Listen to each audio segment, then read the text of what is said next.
ನೀ ಬಾ ಅಂತ. ಯಾವಾಗಲೂ ಇಸ್ರೇಲ್ ಜನರನ್ನು ಐಗುಪ್ತ ದೇಶದಿಂದ ಕರ್ಕೊಂಡು ಹೋಗುವ. ಮೋಸೆಗೆ ದೇವರು ಹೇಳ್ತಾ ಇದ್ದಾನೆ, ನೀವು ಬೆಟ್ಟಕ್ಕೆ ಬಾ ಅಂತ. ಇವ್ನು ಬೆಟ್ಟಕ್ಕೆ ಹೋಗಿದಾನ? ಹೋಗಿದ್ದಾನೆ. ಯಾವಾಗ ಹೋಗಿದ್ದಾನೆ? ದೇವರು ಹೇಳಿದ ಸಮಯಕ್ಕೆ ಮುಂಚೆ ಹೋಗಿದ್ದಾನೆ. ಅದೇ ದೇವರ ಭಕ್ತಿ. ಹೆಂಗ್ ಹೋಗುದ್ರಿ? ವಿಧೇಯರಾಗೋದಂದ್ರೆ ಏನ್ರಿ? 10 ಗಂಟೆ ಅಂದ್ರೆ 10 ಗಂಟೆಗೆ ಬರುವುದು ವಿಧೇಯತ್ವ. 10 ಗಂಟೆಯಿಂದ 10 ಗಂಟೆಗೆ ಮುಂಚೆ ಬರುವುದು ದೇವರ ಭಕ್ತಿ. ನೀವು ಭಕ್ತರಾಗಿರ್ಬೇಕಾ ವಿಧೇಯರಾಗಿರ್ಬೇಕಾ? ಎರಡು ವ್ಯತ್ಯಾಸ ಇದೆ. ಈಗ ನೀವು ಬಹಳ ಜನ ನೋಡ್ರಿ, ಒಂದು ಹುಡುಗಿ ಒಂದಿನ ಚರ್ಚಿಗೆ ಬಂದಿದೆ ಏನ್ರಿ? ಒಂದು ಹುಡುಗಿ ಒಂದು ದಿನ ಒಂದು ಚರ್ಚಿಗೆ ಬಂದಿದೆ. ಚರ್ಚಿಗೆ ಬಂದು ಪಾಸ್ಟರ್ ಹೇಳಿದೆ, ಪಾಸ್ಟರ್ ನಾವು ನೆಕ್ಸ್ಟ್ ವಾರದಿಂದ ನಿಮ್ ಚರ್ಚಿಗೆ ಬರುವುದು ಇಲ್ಲ, ನಾನು ನೆಕ್ಸ್ಟ್ ವಾರದಿಂದ ನಿಮ್ ಚರ್ಚಿಗೆ ಬರುವುದು ಇಲ್ಲ. ಈ ಪಾಸ್ಟರ್ ಮತ್ತೆ ಕೇಳಿದ್ರೆ, ಯಾಕೆ ಬಾ, ಏನಾಗಿದೆ? ಆ ಹುಡುಗಿ ಹೇಳಿದೆ, ಇಲ್ಲ ಇಲ್ಲಿ ಯಾರು ಸರಿ ಇಲ್ಲ, ಒಬ್ಬೊಬ್ಬರು ಒಂಥರ ಇದ್ದಾರೆ, ಅವ್ರು ನೋಡಿದ್ರೆ ಹಂಗಿದ್ದಾರೆ, ಇವ್ರು ನೋಡಿದ್ರೆ ಹೆಂಗಿದ್ದಾರೆ, ಅವ್ರು ಮಾತಾಡ್ತಾ ಇದ್ದಾರೆ, ಇವ್ರು ಹಂಗ್ ಮಾಡ್ತಾ ಇದ್ದಾರೆ. ಈ ಪಾಸ್ಟ್ ಏನಿಲ್ಲ, ಒಂದು ಗ್ಲಾಸ್ ನೀರು ಕೊಡಿ ಏನ್ರಿ, ಒಂದು ಗ್ಲಾಸ್ ತುಂಬಿರೋ ಗ್ಲಾಸ್ ನೀರು ಕೊಡಿ. ಸರಿ, ಈ ಗ್ಲಾಸ್ ಇಂದ ನೀ ಏನ್ ಮಾಡಿ, ಈ ಗ್ಲಾಸ್ ನೀರನ್ನು ಈ ಚಮಚವನ್ನು ಸುತ್ತಿ ಏನೋ ಏನ್ ಮಾಡ್ಬೇಕ? ಹಂಗಲ್ಲ, ಹಂಗೆ ತಗೊಂಡೋಗಿ ಹಂಗೆ ಬಂದು ನನ್ನ ಕೈಯಲ್ಲಿ ಕೊಡು. ಆಮೇಲೆ ನೀನ್ ಇಷ್ಟ, ನೀ ಏನ್ ಬೇಕಂದ್ರೆ ಮಾಡ್ಕೊ. ಈಗೇನ್ ಮಾಡಿಲ್ಲ, ಇಷ್ಟ ಇಲ್ಲ ಅಂತ ತಗೊಂಡ ನೀರ್ ತಗೊಂಡು ಅಲ್ಲೆಲ್ಲ ಹೋಗ್ತಾ ಹೋಗ್ತಾ ಹೋಗ್ತಾ ಹೋಗ್ತಾ ಬಂದ. ಬರುವಾಗ ಅದ್ರಲ್ಲಿ ಅರ್ಧ ಗ್ಲಾಸ್ ಅಷ್ಟೇ ನೀರಿದೆ. ಪಾಸ್ಟಿಗಳಾದ್ರೆ ಎಲ್ಲಿದೆ ನೀವು ನೀರೆಲ್ಲ, ನಾನು ನಿನಗೆ ಫುಲ್ ಕೊಟ್ಟೇನಲ್ಲ ಅಂತ. ಹಾಗೆ ಅದಕ್ಕೆ ಹೇಳ್ತಾ ಇದ್ದಾಳೆ, ಇಲ್ಲ ಅವ್ರು ಹಂಗ ಅಲ್ಲಿ ಅದು ಮಾಡ್ತಾ ಇದ್ರು, ಇಲ್ಲ ನಾ ಅದನ್ನು ನೋಡ್ತಾ ಬರುವಾಗ ಹಂಗೆ ಸ್ವಲ್ಪ ಚಾಲಿ ದೇವ್ರ ಸೇವಕರು ಹೇಳಿದಾರೆ, ನೀವ್ ನಿನ್ ಕೈಲೇ ಇತ್ತಲ್ಲ, ಅದು ಚೆನ್ನಾಗ್ ಬಿಟ್ಟಿದ್ದು ನಿಂದೇ ತಪ್ಪು. ನೀರ್ ಯಾರ ಕೈಲಿತ್ತ? ನಿನ್ ಕೈಯಲ್ಲಿತ್ತು. ಅದು ಚೆನ್ನಾಗ್ ಬಿಟ್ಟಿದ್ದ ಯಾರ್ ತಪ್ಪು? ನಿಂದೇ ತಪ್ಪು. ನೀ ಅವ್ರಿಗೆ ಇವ್ರಿಗೆ ಅದಕ್ಕೆ ನೋಡ್ಬೇಕಾಯ್ತು. ನಾನು ನಿನಗೆ ಕೊಟ್ಟಿದ್ದ ಕೆಲಸ ಏನ? ನೀರನ್ನು ದೇವಾಲಯವನ್ನು ಸುತ್ತಿ ಒಂದು ರೌಂಡ್ ತಗೊಂಬಂದ್ರೆ ನನಗೆ ಕೊಡ. ಬಟ್ ನೀ ಎಕ್ಸ್ಟ್ರಾ ಕೆಲಸ ಏನ್ ಮಾಡಿದೆ? ಅವ್ರಿಗೆ ಇವ್ರಿಗೂ ನೋಡ್ಕೊಂಡು ರೋಡ್ ನೋಡ್ಕೊಂಡು ಅಡ್ಡಾಡಿದೆ. ತಪ್ಪು ಯಾರ್ದು? ನಾನಂತೂ ನಿನಗೆ ಯಾರು ನೋಡಂತ ಹೇಳಿಲ್ಲ. ನೀರನ್ನು ದೇವಾಲಯವನ್ನು ಸುತ್ತಿ ತರುವುದೇ ನಿನ್ ಕೆಲಸ. ಇವತ್ತು ಅನೇಕರು ನಾವ್ ಏನ್ ಮಾಡ್ತೇವೆ, ಅವ್ರದ್ದು ಇವ್ರು ನೋಡ್ತೇವೆ, ಬಟ್ ನಮ್ದು ಉದ್ದೇಶ ಮರೆತು ಬಿಡ್ತೇವೆ. ನಮ್ದು ಉದ್ದೇಶ ಏನ? ದೇವರ ಸನ್ನಿಧಿಗೆ ಬರುವುದು, ಪ್ರಾರ್ಥನೆ ಮಾಡುವುದು, ಆರಾಧನೆ ಮಾಡುವುದು, ಪರಿಶುದ್ಧರ ಎಲ್ಲಾ ಆಯ್ಕೆಗಳಲ್ಲಿ ಪಾಲ್ಗೊಳ್ಳುವುದು. ಅದು ನಾವು ಮಾಡ್ತಾ ಇಲ್ಲ. ಯಾರು ಹಂಗಿದ್ದಾರೆ, ಇವ್ರು ಹಿಂಗಿದ್ದಾರೆ, ಅವ್ರು ಅದ್ ಮಾಡ್ತಾ ಇದ್ದಾರೆ, ಅವ್ರು ನನಗ್ ಕರ್ದಿಲ್ಲ, ಅವ್ರು ನನಗ್ ಬಿಟ್ಟಿಲ್ಲ, ಇವ್ರು ನನಗ್ ಕೊಟ್ಟಿಲ್ಲ, ಇವ್ರು ನನಗ್ ಕೊಟ್ರು, ಇವ್ರು ತಿಂದ್ರು ತಿಂದಿಲ್ಲ, ಮಾಡಿಲ್ಲ. ಇವತ್ತು ಭಕ್ತಿಗೂ ಹೃದಯತ್ವಕ್ಕೂ ವ್ಯತ್ಯಾಸ ಇದೆ. ಇವತ್ತು ನಾವು ದೇವರ ಭಕ್ತಿ ವಿಷಯವಾಗಿ ಕೆಲವೊಂದು ವಿಷಯ ದೇವರ ವಾಕ್ಯದ ಮೂಲಕವಾಗಿ ನಾವು ಕಲಿಯುವಂತಿದ್ದೇವೆ. ಹಲ್ಲೆಲೂಯಾ. ಇವತ್ತು ಗೊತ್ತಾತಲ್ರಿ ಭಕ್ತಿ ಅಂದ್ರೆ ಏನಂತ? ಅರ್ಥ ಆಗ್ತಾ ಇಲ್ಲ. ಯಾಕಂದ್ರೆ ಇದು ಗೊತ್ತಿಲ್ಲ ಅಂದ್ರೆ ನಾವು ಮುಂದೆ ಹೋದ್ರೆ ನಿಮಗೆ ಏನು ತಿಳಿಯುವುದಿಲ್ಲ. ದೇವರ ಭಕ್ತಿ ಅಂದ್ರೆ ವಿಧೇಯರಾಗೋದಲ್ಲ, ಅದಕ್ಕಿಂತ ಮುಂದಿನ ಸ್ಥಾನ. ವಿಧೇಯರಂದ್ರೆ ಏನ್ರಿ? 10 ಗಂಟೆ ಅಂದ್ರೆ 10 ಗಂಟೆಗೆ ಬರ್ತಾರೆ, ವಿಧೇಯರಾಗ್ತಾರೆ. 10 ಗಂಟೆ ಅಂದ್ರೆ ಮುಂಚೆ ಹೋಗಿ ನಿಂದ್ರು. ಯಾರಾಗೆ? ಮೋಸೆ ಹಾಗೆ. ಮೋಸೆ ದೇವರ ಕರೆದ ತಕ್ಷಣ ಹೋಗಿಲ್ಲ, ಅದಕ್ಕೂ ಮುಂಚೆ ಹೋಗಿ ನಿಂತಾನೆ. ಅದೇ ಭಕ್ತಿ. 1 ತಿಮೋಥಿ 4ನೇ ಅಧ್ಯಾಯ 7ರಿಂದ 8 ವಚನಗಳು.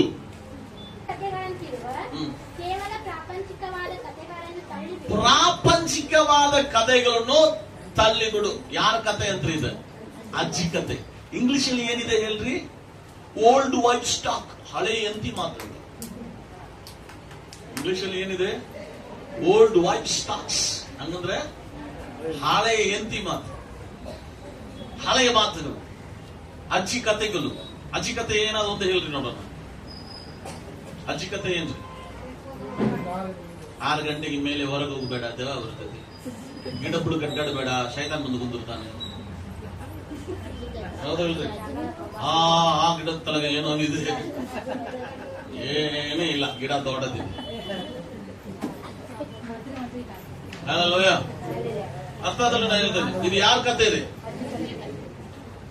ಬೆಕ್ಕೆಲ್ಲ ಹೋಗ್ತಾ ಇರ್ತದೆ, ನೀವು ಅವಾಗ ಹೋಗಿರ್ತೀರಿ ನೀವು. ಪಾಪ ಅದು ಊಟಕ್ಕೆ ಹೋಗ್ತಾ ಇದೆ, ನಾವೇನ್ ಹೇಳ್ತೇವೆ, ಕೆಟ್ಟ ಶಕುನ, ನಿನಗೆ ಕೆಟ್ಟದ್ದು ಹಾಗೆ ಆಗ್ತಿತ್ತು. ಅದು ಪಾಪ ತಾನು ಹೊಟ್ಟೆ ತುಂಬಿಕೊಳ್ಳೋಗಿ ಎಲ್ಲೋ ಮೀನೋ ಬಿದ್ದಿರ್ತದೆ, ಹರಿದು ಕುಡಿದು ತಿನ್ನಾಗೊಂಡಿದೆ. ನಮ್ ತಲೆಯಾಗ ಏನಿದೆ? ನನಗೆ ಕೆಟ್ಟ ಶಕುನ, ಒಂದು ಗ್ಲಾಸ್ ನೀರು ಕುಡಿದು ಹೋಗು, ನೀರು ಕುಡಿದ್ರೆ ಬೇಕು ಹೋಗ್ತದೆ. ಏನ್ ಕೆಲವೊಂದು ವಿಷಯದಲ್ಲಿ ದೇವರ ಮಕ್ಕಳಾದ ನಾವುಗಳು ನಮಗೆ ಏನ್ ಬೇಕು? ತಿಳುವಳಿಕೆ ಬೇಕು. ನಾವು ಈ ಲೋಕದ ಜನರ ಹಾಗೆ ಮಾಡಬಾರದು. Hallelujah, hallelujah, hallelujah. ಇದು ಎದಕ್ಕೆ ನಾ ಹೇಳ್ತಾ ಇದ್ದೇನಂದ್ರೆ, ಶಾಯದರವರೇ, ಇದೆಲ್ಲ ಅಕ್ಷಿಕತೆಗಳಾಗಿರುವ ಮಾತುಗಳು. ಪೌರ್ಣಮಿ ಅಂತ, ಅಮಾವಾಸ್ಯೆ ಅಂತ, ನನ್ನ ಮನೆಯಾಗಂತೂ ನನಗೆ ಯಾವ ದಿನ ಅಂತ ಗೊತ್ತಿಲ್ಲ. ಸಂಡೇ ಮಂಡೇ ದಿನ ಅಷ್ಟೇ ಗೊತ್ತಿಲ್ಲ. ಇದ್ರ ಮೇಲೆ ನೀವು ಬಹಳ ಮನಸ್ಸಿಟ್ಟರೆ ನಿಮ್ಗೆ ಅದು ಹಾಕ್ತದೆ, ನಿಮ್ಗೆ ಮನಸ್ಸಿಟ್ಟಿಲ್ಲ ಅಂದ್ರೆ ಅದು ಆಗುದಿಲ್ಲ. ಅದೇ ವ್ಯತ್ಯಾಸ. ಪೌರ್ಣಮಿಗೆ ಚಲೋ ಇರಂಗಿಲ್ಲ, ಅಮಾವಾಸ್ಯೆಗೆ ಚಲೋ ಇರಂಗಿಲ್ಲ. ನೀ ಹಂಗೆ ಹೇಳಿದ್ರೆ ನಿನಗೆ ಹಾಕ್ತಿದ್ದಿ, ನೀ ಲಕ್ಷ್ಯ ಕೊಟ್ಟಿದ್ರೆ ನಿನಗೆ ಆಗುದೇ ಇಲ್ಲ. ಅರ್ಥ ಆಗಲ್ರಿ? ನೀ ಯಾವಾಗ ಲಕ್ಷ್ಯ ಕೊಡ್ತೀವಿ ಅದು ನಿನಗೆ ಹಾಕ್ತದೆ. ನೀ ಲಕ್ಷ್ಯ ಕೊಟ್ಟಿಲ್ಲ ಅಂದ್ರೆ ನಿನಗೆ ಯಾವ ದಿನ ಸಂಬಂಧ ಇಲ್ಲ, ಅಂದ್ರೆ ನಿನಗೆ ಆಗುದೇ ಇಲ್ಲ. ಇಂಥ ಹಳೆಯ ಕಥೆಗಳನ್ನು, ಹಳೆಯ ಕಾರ್ಯಗಳು ನಮ್ಮ ತಲೆಯಿಂದ ನೀವು ಹೊರಗೆ ತೆಗಿರಿ. ಮತ್ತೆ ನೀವೇನ್ ಮಾಡ್ಕೋಬೇಕಂದ್ರಿ? ದೈವ ಭಕ್ತಿಯಲ್ಲಿ ನೀವು ಸಾಧನೆ ಮಾಡಿಕೊಳ್ಳಿರಿ. ಯಾವ ವಿಷಯಗಳಲ್ಲಿ? ದೈವ ಭಕ್ತಿಯಲ್ಲಿ ನೀವು ಸಾಧನೆ ಮಾಡಿಕೊಳ್ಳಿರಿ. ಈಗ ದೈವ ಭಕ್ತಿಯಲ್ಲಿ ಸಾಧನೆ ಮಾಡಿಕೊಳ್ಳುವುದ್ರೆ ಹೆಂಗೆ? ಏನ್ರಿ ವಚನ ಓದ್ರಿ?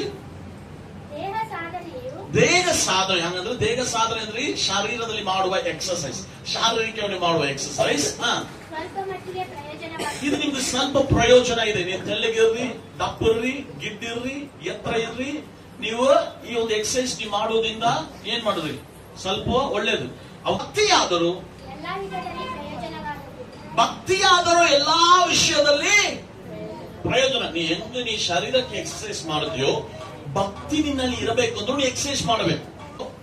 ಶರೀರ ನಮ್ಮ ಟ್ರೈನ್ ಎಷ್ಟು ಮಾಡ್ತೇವೋ ಅದಕ್ಕಿಂತ ಹೆಚ್ಚಾಗಿ ನೀವು ದೈವ ಭಕ್ತಿ ವಿಷಯದಲ್ಲಿ ನೀವು ಟ್ರೈನಿಂಗ್ ಮಾಡ್ಕೋಬೇಕು. ಹಲ್ಲೆಲೂಯಾ. ಅದೇ ಇಲ್ಲಿ ನಾವು ಪೌಲ್ ತಿಮೋತಿಗೆ ಬರೆಯುವಾಗ ಹೇಳ್ತಾ ಇದ್ದಾನೆ, ದೈವ ಭಕ್ತಿಯ ವಿಷಯದಲ್ಲಿ ಸಾಧನೆ ಮಾಡಿಕೊಳ್ಳ ಅಂದ್ರೆ ಅದರ ಅರ್ಥ ನೀವು ಟ್ರೈನಿಂಗ್ ಮಾಡಿಕೋ. Train your self win godliness. ದೈವ ಭಕ್ತಿ ಎಂಬ ವಿಷಯದಲ್ಲಿ ನೀವೇನ್ ಮಾಡ್ರಿ? ಟ್ರೈನ್ ಆಗ್ರಿ. ಹಲ್ಲೆಲೂಯಾ. ಹೆಂಗ್ ಟ್ರೈನ್ ಆಗುವುದು? ಅದಕ್ಕೆ ಈಗ ಎಕ್ಸರ್ಸೈಸ್ ಮಾಡೋದು ಅಂದ್ರೆ ಗೊತ್ತಿದೆ. ಬೆಳಗ್ಗೆ ವಾಕಿಂಗ್ ಹೋಗೋದು, ಇಲ್ಲಂದ್ರೆ ಮನೆಯಾಗ ಎಕ್ಸರ್ಸೈಸ್ ಮಾಡುವಂತ ಇನ್ಸ್ಟ್ರೂಮೆಂಟ್ಸ್ ತಂದು ಎಕ್ಸರ್ಸೈಸ್ ಮಾಡೋದು, ಇಲ್ಲಂದ್ರೆ ನೀವು ಜಿಮ್ಗೆ ಹೋಗೋದು, ಏನೋ ಮಾಡಬಹುದು. ಬಟ್ ಈಗ ನೀವು ದೇವರ ಭಕ್ತಿ ಎಂಬ ವಿಷಯದಲ್ಲಿ ನೀವು ಟ್ರೈನಿಂಗ್ ಮಾಡ್ಕೋಬೇಕಂದ್ರೆ ಏನ್ ಮಾಡ್ಕೋಬೇಕು? ಹೆಂಗ್ ಮಾಡ್ಕೋಬೇಕ? ಮೊದಲದಾಗಿ ನೀವು ಟ್ರೈನಿಂಗ್ ಆಗ್ಬೇಕಂದ್ರೆ ಏನ್ ಮಾಡ್ಬೇಕ್ರಿ? ದೇವರ ವಾಕ್ಯ ಕೇಳಬೇಕು, ದೇವರ ವಾಕ್ಯವನ್ನು ನೀವು ಓದಬೇಕು, ದೇವರ ವಾಕ್ಯದಂತೆ ನೀವು ನಡಿಬೇಕು. ಏನ್ರಿ? ದೇವರ ವಾಕ್ಯ ಕೇಳಬೇಕ, ಓದಬೇಕ, ಅದ್ರಂಗೆ ನಡಿಬೇಕು. ಯಾಕಂದ್ರೆ ದೇವರ ವಾಕ್ಯ ಇಲ್ಲದೆ ನಮಗೆ ಬಿಡುಗಡೆ ಇಲ್ಲ. ಹಲ್ಲೆಲೂಯಾ. ದೇವರ ವಾಕ್ಯ ನನ್ನ ದಾರಿಗೆ ದೀಪವಾಗಿದೆ ನಾವು ಓದ್ತಾ ಇದ್ದೇವೆ. ಬಹಳ ವಾಕ್ಯಗಳನ್ನು ನಾನು ಹೇಳ್ತಾ ಇಲ್ಲ, ಜಸ್ಟ್ ಹಂಗೆ ಹೇಳಿ ಮುಗಿಸ್ತೇನೆ. ಮೊದಲದಾಗಿ ನೀವೇನ್ ಮಾಡ್ಬೇಕ್ರಿ? ನೀವು ದೇವರ ವಾಕ್ಯವನ್ನು ಕೇಳುವರಾಗಿರ್ಬೇಕು. ವಾಕ್ಯವನ್ನು ಓದಿ, ವಾಕ್ಯವನ್ನು ಕೇಳಿ, ವಾಕ್ಯದಂತೆ ನಡೆಯಿರಿ. ಇದು ಮೊದಲ ಎಕ್ಸರ್ಸೈಸ್. ಎರಡನೇ ಎಕ್ಸರ್ಸೈಸ್, ದಿನಾ ಪ್ರಾರ್ಥನೆ ಮಾಡಿ. ದಿನ ಏನ್ ಮಾಡ್ರಿ? ಪ್ರಾರ್ಥನೆ ಮಾಡಿ. ಮನೆಯಾಗ ಎಲ್ರು ಕೂಡಿ ಮಾಡುವ ಪ್ರಾರ್ಥನೆ ಅಲ್ಲ, ಅದು ಬೇಕೇ ಇಲ್ಲಂತಲ್ಲ. ಎಲ್ಲಕ್ಕಿಂತ ದೇವರು ಬಹಳ ಇಂಪಾರ್ಟೆಂಟ್ ಆಗಿ ನೋಡುವುದು ನಿಮಗೂ ದೇವರಿಗೂ ಇರುವ ಸಮಯ. ಸೆಪರೇಟ್ ಆಗಿ ಪ್ರಾರ್ಥನೆ ಮಾಡಿ. ಫಸ್ಟ್ ನಾನು ಪ್ರೇಯರ್ ಮಾಡ್ತಾ ಇದ್ದೇನೆ, ನಾನು ಅಡ್ಡಾಡುವಾಗ ಪ್ರೇಯರ್ ಮಾಡ್ತೇನೆ, ಕೆಲಸ ಮಾಡುವಾಗ ಪ್ರೇಯರ್ ಮಾಡ್ತೇನೆ, ನಾನು ಕುಂದ್ರುವಾಗ ಪ್ರೇಯರ್ ಮಾಡ್ತೇನೆ, ನಿಂದ್ರುವಾಗ. ಅದು ಪ್ರೇಯರ್ ಅಲ್ಲ, ಅದು ದೇವರ ನೆನೆಸೋದು. ಅಂತ ಪ್ರಾರ್ಥನೆ ದೇವರು ಹೇಳ್ತಾ ಇಲ್ಲ. ಪ್ರಾರ್ಥನೆ ಅಂದ್ರೆ ಯೇಸುಸ್ವಾಮಿ ಹೆಂಗ್ ಪ್ರೇಯರ್ ಮಾಡ್ಯಾನ ಹಂಗ್ ಮಾಡ್ಯಾನ ಇಲ್ಲ. ದೇವ್ರ ಹೆಂಗ್ ಮಾಡ್ಯಾನ? ಬೆಟ್ಟದ ಮೇಲೆ ಯಾರು ಇಲ್ಲದ ಸಮಯದಲ್ಲಿ ಹೋಗಿ ಪ್ರಾರ್ಥನೆ ಮಾಡಿದ. ಯೇಸುಸ್ವಾಮಿ ಹೆಂಗ್ ಮಾಡಿದಾನ ಹಂಗ ನಾವು ಮಾಡ್ಬೇಕು. ಬಹಳ ಜನರು ಹೇಳ್ತಾರೆ, ನೀ ಅದು ಮಾಡಿದ್ರು ಪ್ರೇಯರ್ ಇಲ್ಲ. ಸಾರಿ, ಬೈಬಲ್ ಅಲ್ಲಿ ಹಂಗಿಲ್ಲ. ಆ ಪ್ರಸಂಗ ಮಾಡಿ ಹೋಗ್ತಾರೆ. ಸತ್ಯವೇದ ಏನ್ ಹೇಳ್ತಾರೆ? ಪ್ರಾರ್ಥನೆ ಅಂದ್ರೆ ಏನ? ನೀ ಏನ್ ಮಾಡ್ಬೇಕ? ನೀನ ಏಕಾಂಗಿಯ ಪ್ರಾರ್ಥನೆ ಮಾಡು. ರೂಮ್ ಅನ್ನು ಮುಚ್ಕೊಂಡು ನೀವು ಹೋಗಿ ಪ್ರಾರ್ಥನೆ ಮಾಡು. ಮತ್ತೆ ಯೇಸು ಹೆಂಗ್ ಮಾಡಿದಾನೆ? ಸಾಷ್ಟಾಂಗ ಅರ್ಧ ಬಿಟ್ಟು ಪ್ರಾರ್ಥನೆ ಮಾಡಿದಾನೆ. ಮತ್ತೆ ಹೆಂಗ್ ಮಾಡಿದಾನೆ? ಮೇಲೆ ಬೆಟ್ಟಗಳಲ್ಲಿ ಹೋಗಿ ಪ್ರಾರ್ಥನೆ ಮಾಡಿದಾನೆ. ಬೆಳಗ್ಗೆ ಸೂರ್ಯ ಬರು ಮುಂಚೆ ಹೋಗಿ ದೇವರು ಪ್ರಾರ್ಥನೆ ಮಾಡಿದಾನೆ. ನೀವು ಪ್ರಾರ್ಥನೆ ಮಾಡಿ. ಯಾರ ಹಾಗೆ? ಸ್ವಾಮಿಯ. ಇದೇ ದೇವ ಭಕ್ತಿ. ಎರಡನೇದಾಗಿ ಪ್ರಾರ್ಥನೆ. ಮೊದಲನೇದಾಗಿ ದೇವರ ವಾಕ್ಯ ಕೇಳ್ರಿ, ಓದ್ರಿ, ಅದ್ರಂಗೆ ನಡೀರಿ. ಮೂರನೇದಾಗಿ ಆರಾಧನೆ. ಇದಂತೂ ಮಾಡ್ತೇವೆ. ಯಾವಾಗಲೂ ನಾವು ಒಂದು ಹಾಡು ಹಚ್ಕೊಂಡು ದೇವ್ರ ಹಾಡು ಕೇಳ್ತೇವೆ. ಹೆಚ್ಚಾಗಿ ಆರಾಧನೆ ಮಾತ್ರ. ಕೆಲಸ ಮಾಡುವಾಗ ಆರಾಧನೆ ಮಾತ್ರ, ಕುಂತ್ರುವಾಗ ಆರಾಧನೆ ಮಾತ್ರ, ಸಮಯ ಸಿಗುವಾಗೆಲ್ಲ ಆರಾಧನೆ ಮಾತ್ರ. ಹೊಸ ಹೊಸ ಹಾಡುಗಳು ಕಲಿ. ಸೊ ಮೂರನೇದಾಗಿ ಆರಾಧನೆ. ನಾಲ್ಕನೇದಾಗಿ ಉಪವಾಸ ಇರು. ಪಾಸ್ಟರ್ ನನಗೆ ಆರಾಮಿರುವುದಿಲ್ರಿ ಪಾಸ್ಟರ್. ಮೋಸೆಗೆ ದೇವರು ಹೇಳ್ತಾ ಇದ್ದಾನೆ, ಮೋಸೆ ನೀ ಹೋಗಿ ಅರಸನ ಹತ್ರ ಮಾತಾಡ. ಅವನು ಹೇಳ್ತಾ ಇದ್ದಾನೆ, ದೇವ್ರಿಗೆ ಏನ್ ಹೇಳ್ತಾ ಇದ್ದಾನೆ? ದೇವರೇ ನನಗೆ ಮಾತಾಡಕ್ ಬರುವುದಿಲ್ಲ. ದೇವ್ರು ಹೇಳ್ತಾನೆ, ನಿನಗೆ ಬಾಯಿ ಕೊಟ್ಟವನಿಗೂ ಮಾತು ಕೊಡ್ಲಿಕ್ಕೆ ಗೊತ್ತಿಲ್ಲ ಏನ್ರಿ? ದೇವರನ್ನ ಸೃಷ್ಟಿ ಮಾಡಿ ನಿನಗೆ ಬಾಯಿ ಕೊಟ್ಟಿದ್ದಾನಂದ್ರೆ ನಿನಗೆ ಮಾತು ಕೊಡ್ಲಿಕ್ಕೆ ದೇವ್ರಿಗೆ ಗೊತ್ತಿಲ್ಲ? ಹೌದಲ್ರಿ? ಉಪವಾಸ ಇರಂತ ದೇವರು ಹೇಳ್ತಾನಂದ್ರೆ ಅದಕ್ಕೆ ಉಪವಾಸ ಇರುವಂತ ಶಕ್ತಿ ಕೊಡುವುದು ದೇವ್ರಿಗೆ ಗೊತ್ತಿಲ್ಲ. ತಲೆಯಾಗ ಬರ್ಬೇಕು. ಉಪವಾಸ ಮಾಡುವಾಗ ದೇವರು ನನಗೆ ಫಲ ಕೊಡುತ್ತಾನಂತ. ಉಪವಾಸ ಇರುವಾಗಲೇ ಹೇಳೋದು, ನನಗಾಗುವುದಿಲ್ಲ, ಚಕ್ರ ಬರ್ತೈತಿ, ಹೊಟ್ಟೆ ಬರ್ತೈತಿ. ಮೊದಲ್ ಪಾಪ ಮನುಷ್ಯನ ಮಾಡಿದ್ರೆ ಎದುರಾಗ್ರಿ ಊಟದಾಗ. ಮೊದಲ್ ಫಸ್ಟ್ ಪಾಪ ಮನುಷ್ಯನ್ ಮಾಡಿದ ಎದುರಾಗ್ರಿ ಊಟದಾಗ. ಎಲ್ಲ ನೋಡಿರ್ ನೀವು, ಯಾವಾಗ ಲಕ್ಷ್ಯ ಕೊಟ್ಟು ನೋಡಿರ್ ನೀವು ಊಟ ಎಷ್ಟು ದೊಡ್ಡ ಡೇಂಜರ್ ಅಂತ ಶರೀರಕ್ಕೆ. ಮಸ್ಕಿರಿಲ್ಲ. ಫಸ್ಟ್ ಪಾಪ ಎಲ್ಲಿ ಆಯ್ತ್ರಿ? ಊಟದಾಗ. ಇವತ್ತು ಅಲ್ಲೇ ಆಗ್ತಾ ಇದೆ, ಊಟದಾಗ.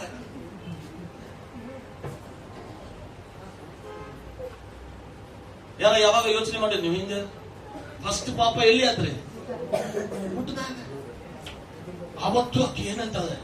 ನೋಡ್ಲಿಕ್ಕೆ ಬಹಳ ಚಂದ ಇತ್ತು, ತಿಂದ್ರೆ ಶರೀರಕ್ಕೆ ಒಳ್ಳೇದಿತ್ತು.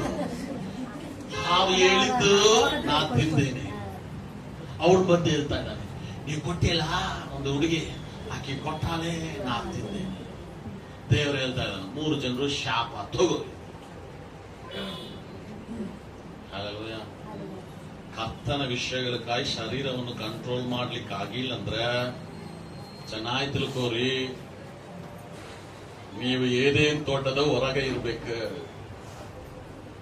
ದೇವರು ಎದಕ್ಕೆ ಅವ್ರಿಗೂ ಏದೇನ್ ತೋಟದಿಂದ ಹೊರಗೆ ಹಾಕಿದ್ದಾನೆ? ಕಂಟ್ರೋಲ್ ಇಲ್ಲ. ಎದ್ರಾಗ? ಊಟದಾಗ. ಏದೇನ್ ತೋಟದಲ್ಲಿ ಅವ್ರನ್ನ ಹೊರಗೆ ಹಾಕ್ಲಿಕ್ಕೆ ಕಾರಣ ಏನ್ರಿ? ಊಟ.